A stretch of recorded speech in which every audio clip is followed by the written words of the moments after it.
Hi, friends. The Christmas books I have for you today are Mortimer's Christmas Manger and A Birthday Party for Jesus. Because that's why we celebrate Christmas, because Jesus was born. So it's Jesus' birthday. So we will start off with A Birthday Party for Jesus. See, they have a sign that says Happy Birthday, and it says God gave us Christmas to celebrate his birth. This book is by Susan Jones, and the pictures are drawn by Lee Holland.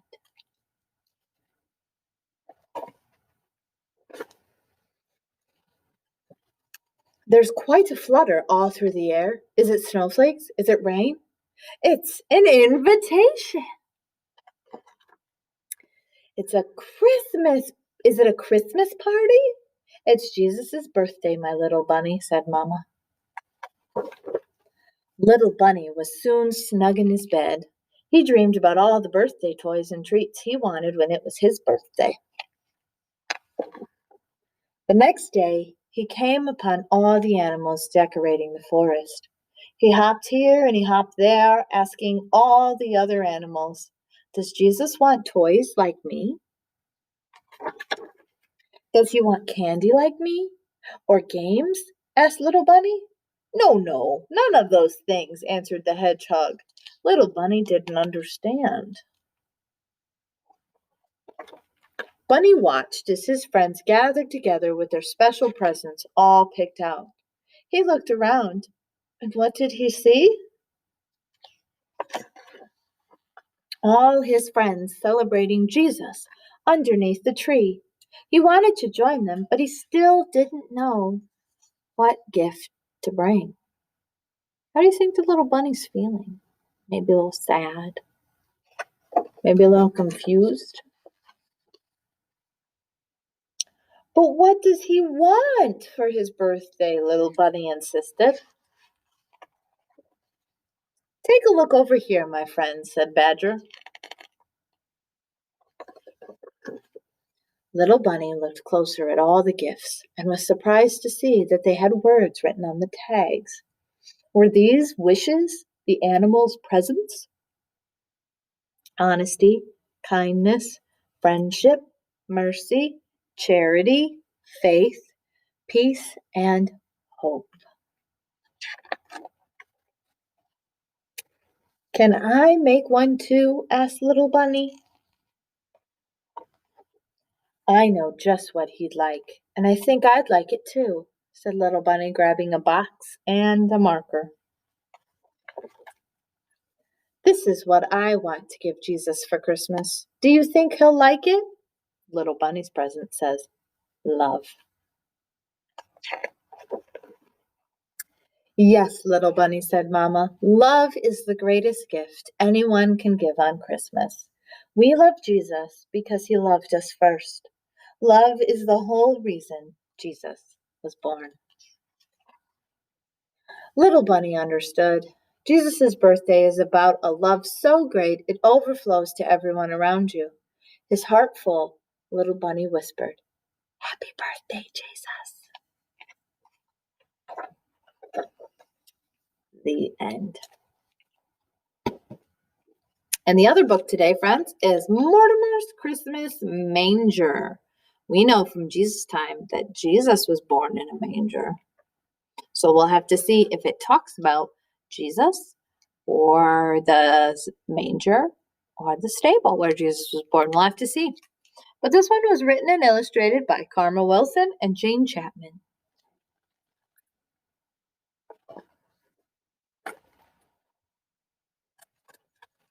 In a big house lived a wee mouse named Mortimer. He dwelled in a dark hole under the stairs. Nobody ever noticed little Mortimer, and Mortimer liked it that way. He didn't like his hole. "Too cold, too cramped, too creepy," squeaked Mortimer. Each day he snuck out and crept, looking for crumbs and tidbits. One day, Mortimer spied something new. What he spied was wonderful. He saw a huge tree covered with twinkly lights. Nestled on top was a bright shining star, But something even better than that tree itself sat next to it on the table. Mortimer sighed with delight. A house just my size! But the house was so high, and Mortimer was so low. I'll climb up the tree, said Mortimer. It'll make a perfect ladder for a mouse. Up, up, up, Mortimer climbed. Down, down, down, the ornaments crashed. Finally, he reached the table. Perfect, said Mortimer. Not too cold, not too cramped, not too creepy. Cozy. But who are you? Mortimer had never seen people so small, almost as small as himself. He had never seen such strange animals either. Tap, tap, tap. Mortimer knocked, but nobody answered. Tap, tap, tap. No one moved an inch. Oh, excuse me, friends. I see, Mortimer squeaked. You aren't real, only statues. And so Mortimer lugged and Mortimer tugged. One by one, he dragged the statues out. When he reached the smallest statue, he saw it was a baby in a wooden bed, just Mortimer's size. There's no room for you here, Mortimer said. Out you go. Then into the bed crawled Mortimer. He fell fast asleep in the soft, warm hay.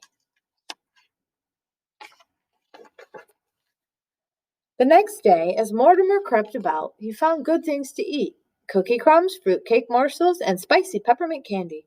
But when Mortimer scampered back up to his new home, the statues were all set up again. No, no, no, squeaked Mortimer. This won't do. There's no room for me. And so Mortimer lugged and Mortimer tugged until all the statues were out. And stay out, he said. And then into the bed crawled Mortimer. He fell fast asleep in the soft, warm hay. Each day, while Mortimer scurried about, the statues were set up again, and Mortimer always lugged and tugged them back out. Then, one day, Mortimer set out and saw the big people gathered around the tree. He couldn't go out there, so he hid among the statues. A man started talking.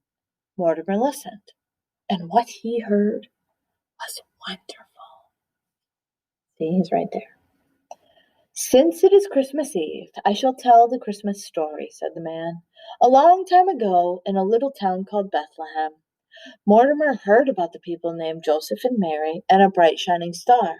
He heard about the shepherds watching their flocks by night and traveling wise men. The man continued, and there was no room for them in the inn. Then Mortimer heard about a baby who was born in a stable and had no real bed, but slept in a wooden manger. A baby born to save the world. And his name shall be called Jesus, said the man. Mortimer looked at the bright, shining star on the tree. He looked at his new home and his new bed. And then he looked at the statues. Last of all, he looked at the baby. I see, sighed Mortimer. You just aren't any statue. You're a statue of Jesus. Mortimer sniffed, and Mortimer snuffled. A tear rolled down his furry cheek. There was no room for you in the inn. But I know where there is room, he said. And so Mortimer lugged and Mortimer tugged. Soon he dragged all the statues back to where they belonged. Last of all, he laid the baby in the manger. This belongs to you, he said. Mortimer smiled. You look warm and cozy. There was no place for Mortimer to go except back to the cold, cramped, creepy hole. As Mortimer scuttled down the tree, he said a prayer. Jesus, you were born to save the world. Perhaps you could also bring me a home? And then Mortimer spied something new. What he had spied was wonderful.